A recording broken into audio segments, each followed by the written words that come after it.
I love that you're saying you can make a mistake and God will still actually redeem it. I remember looking at the life of Abraham and Sarah, and you see this interaction where the angels come and they're like, hey, a year from now, Sarah's going to have a baby in her arms, and she like laughs in her heart, not even out loud.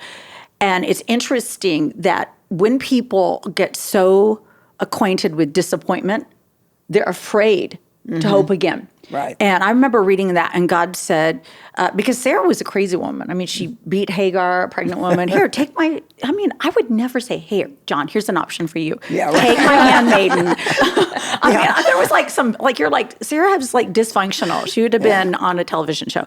So when I look at that, I love Sarah's life because it shows us that you can make a mistake, but that doesn't make you a mistake.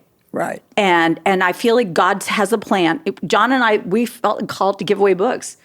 We gave away books 10 years too early and almost broke us. And then when it came back again, John was like, God's telling me. I'm like, didn't we already try this? I think this was a failure. But it was the right time. And so I love that you're highlighting that the timing is crucial. And there's so many people out there, they have something in their heart and it isn't happening. And it's frustrating to them because they don't understand, but I know I'm supposed to do this. Yeah. But it's not just what you're supposed to do, it's when you're supposed to do it. So good. And there are always seasons of sacrifice in our life.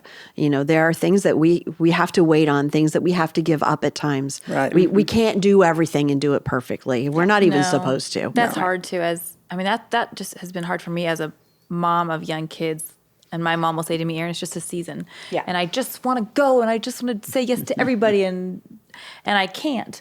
And so I have to be okay knowing that it's just a season. And that doesn't mean that I missed God. It means this is where God has me now. So I really appreciate you guys sharing that. You don't want to look back and wish that you... I don't. Yeah. I mean, I tried to fully immerse. Nobody was volunteering for me. So, so I had to fully immerse. I mean, I breastfed my youngest son until he was 2.5. And he was like, I'm showing up at nursery. No, he was like, I'm at nursery and other kids have stopped this a year ago. We are not doing this anymore. But I wanted to totally immerse in that season. So I had to edit some things. And I think going back to that is you can't do everything. So when I travel and spoke, when I was home, I was home. Because I couldn't do the girlfriend thing, the shopping thing, the lunch thing, the phone call, whatever, gossip things. And so I was fully immersed at home, fully immersed writing, and then fully present, when I was on the road, fully present when I was home. And I didn't get to have some other things. You have to edit your life in certain areas because you can't do everything. That's very good. Yeah.